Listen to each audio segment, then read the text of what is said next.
Ya, pemirsa, Menteri Perhubungan Budi Karya Sumadi mewacanakan untuk memberlakukan tarif KRL komuter lain khusus untuk kalangan menengah ke atas dan wacana tersebut menggantikan rencana kenaikan tarif KRL komuter lain pada tahun ini.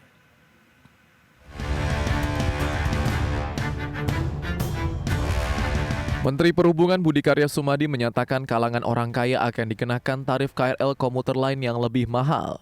Wacana tersebut menjadi pengalihan rencana kenaikan tarif KRL pada tahun ini yang tidak jadi dilaksanakan. Budi Karya mengatakan alih-alih menaikkan tarif KRL komuter lain, Kementerian Perhubungan akan mengatur tarif yang lebih mahal bagi penumpang dengan kemampuan finansial yang lebih tinggi. Sebelumnya, Kemenhub pernah menyatakan akan menaikkan tarif tiket KRL menjadi Rp5.000 untuk perjalanan sepanjang 25 km pertama. Kemudian tarif lanjutan 10 km berikutnya tetap di angka Rp1.000. Namun rencana kenaikan tarif tersebut juga dibatalkan oleh Kementerian Perhubungan. Juru bicara Kemenhub Adita Irawati memastikan belum ada kenaikan tarif komuter lain atau KRL Jabodetabek dalam waktu dekat. Kendati demikian, Kemenhub juga tengah mengkaji perubahan skema tarif tersebut. Pasalnya, tiket KRL saat ini masih disubsidi oleh negara lewat Public Service Obligation atau PSO.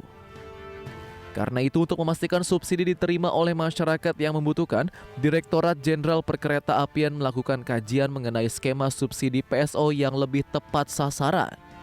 Adita menjelaskan pemerintah akan melakukan penyesuaian besaran subsidi untuk memastikan tarif tiket KRL tetap terjangkau oleh masyarakat dan layanan tetap dapat berjalan dengan baik. Dengan demikian, perlu dilakukan berbagai upaya agar besaran PSO tetap dapat dikelola dengan baik dan tepat sasaran untuk masyarakat yang membutuhkan. Berbagai sumber IDX Channel.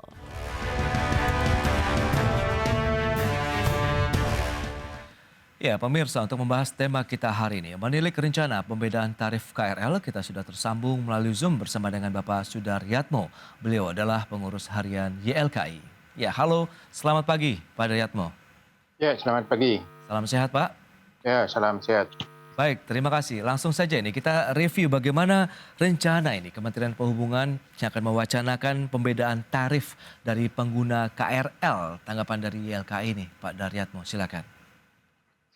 Ya, terima kasih. Jadi memang kita harus mengacu ke rencana induk transportasi Jabodetabek, di mana moda share untuk pengguna public transport angkutan umum baik berbasis rel maupun berbasis jalan itu 60%. Mestinya setiap kebijakan otoritas transportasi termasuk Kementerian Perhubungan itu ujungnya adalah menaikkan moda share public transport 60% pada tahun 2030. Satu-satu. Jadi mestinya itu satu. Kemudian yang kedua adalah terkait dengan wacana pembedaan tarif untuk pengguna KRL. Nah, ini juga kembali alasannya kan subsidi tepat sasaran. Nah, ini juga begini Kementerian Perhubungan juga harus fokus ya antara subsidi tepat sasaran atau prioritasnya adalah meningkatkan moda share pengguna angkutan umum. Jadi kebijakan pembedaan harga tiket ini harus dipastikan apakah ini akan meningkatkan pengguna public transport kan. Jadi itu yang dari sini sebenarnya YLKI belum clear rasionalisasi dari rencana pembedaan tarif tadi di dalam upaya meningkatkan moda share pengguna angkutan umum. Baik, tapi kalau kita lihat dari pandangan YLKI sendiri begitu Pak Daryatmo, apa yang menurut Anda begitu menjadi suatu langkah yang tepat diambil nantinya apabila memang melakukan pembedaan tarif kah atau tadi memang harus ke moda share public transportation yang menjadi fokus tadi sekitar 60%? Ya, jadi latar belakang awalnya adalah penyelesaian tarif, kemudian pembedaan tarif ini adalah tadi bagaimana komuter lain itu tetap sustain dan tumbuh. Sustain dalam artian bisa menjalankan operasional secara berkelanjutan dan tumbuh dalam pengertian tadi jumlah penumpangnya yang diangkut mengalami kenaikan dan jumlah armada sarananya juga mengalami kenaikan. Di sini kan pilihan kebijakannya itu kan satu adalah menaikkan tarif. Kemudian yang kedua adalah menambah BSO.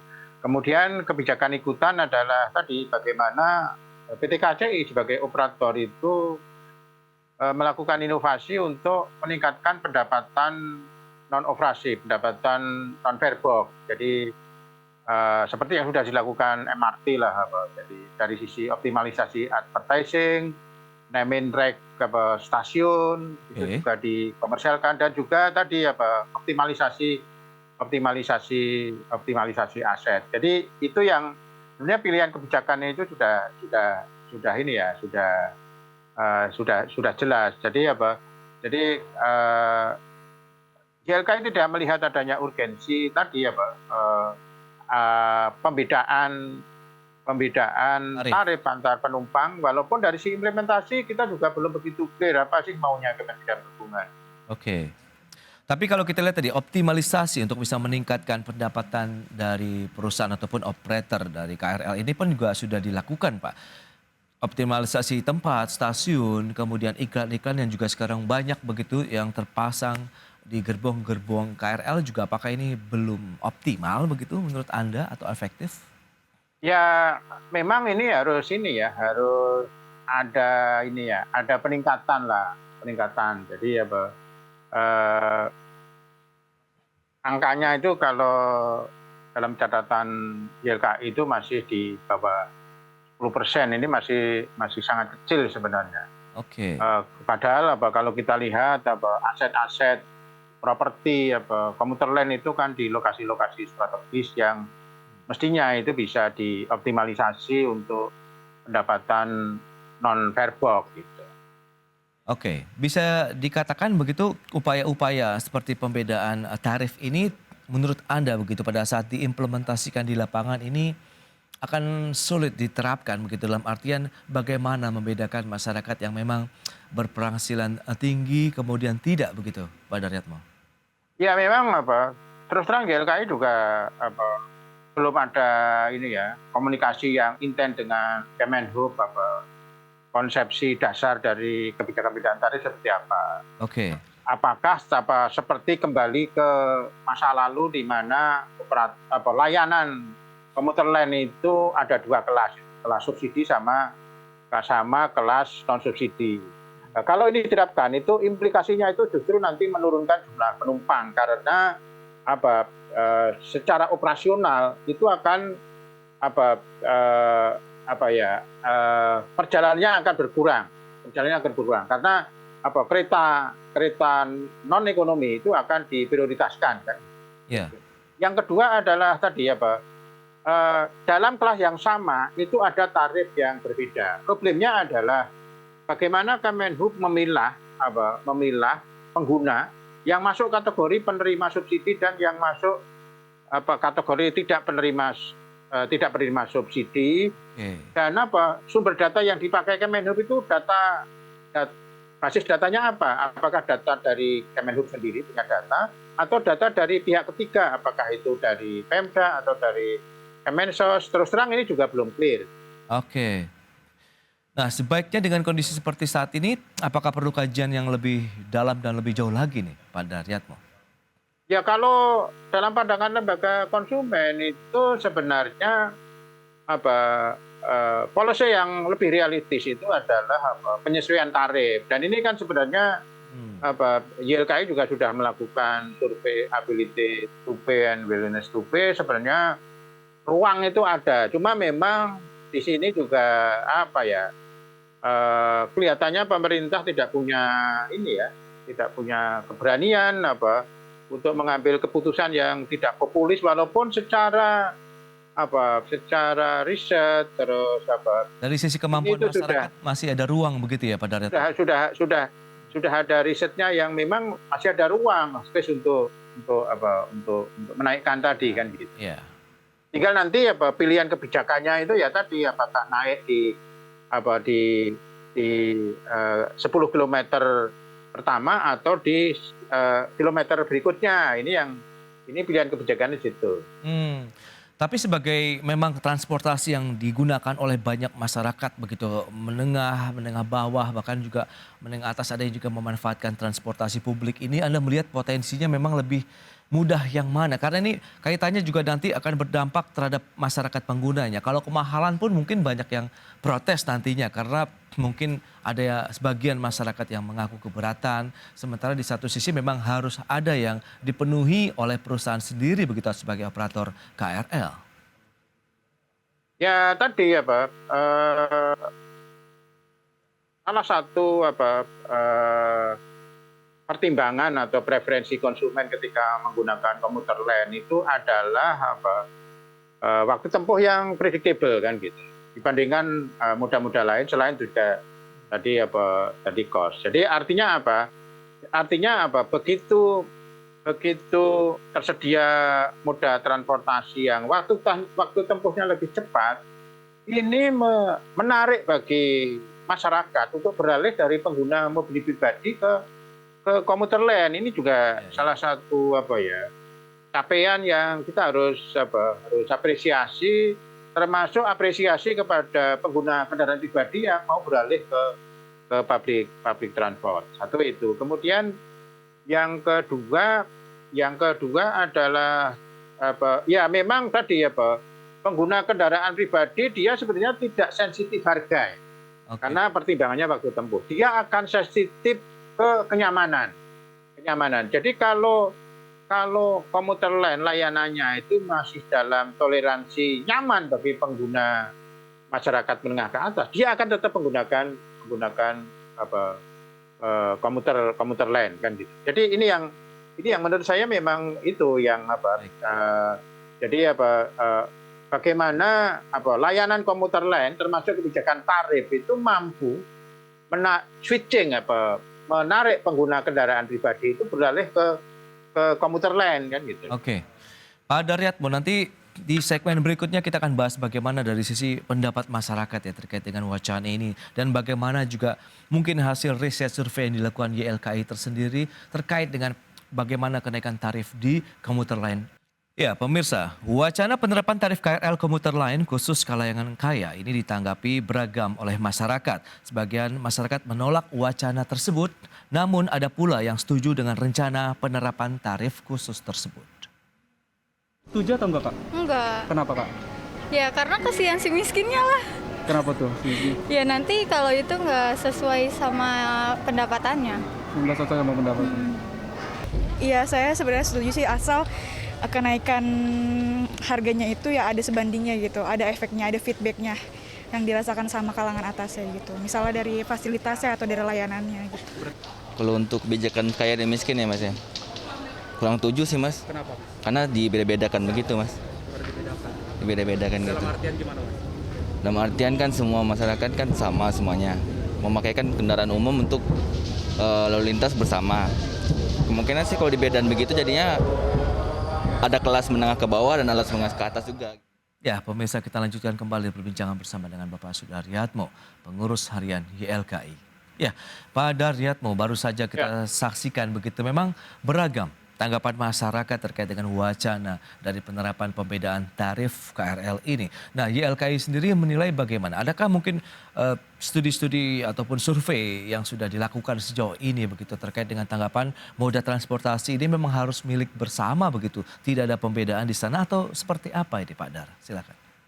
Ya terima kasih. Jadi salah satu komparasinya itu adalah dengan Transjakarta. Jadi Transjakarta itu juga ada kelompok masyarakat khusus yang mendapat kartu khusus. Ada dua, jadi kelompok lansia dan juga kelompok disabilitas. Bahkan kalau dalam konteks warga DKI pengguna TJ itu untuk dua kelompok itu bahkan gratis kan, tapi itu tadi basis datanya itu jelas dari pemerintah DKI dan ini operator ini memang bagian pelayanan TJ itu bagian dari tanggung jawab Pemda DKI menyediakan angkutan umum kan gitu loh.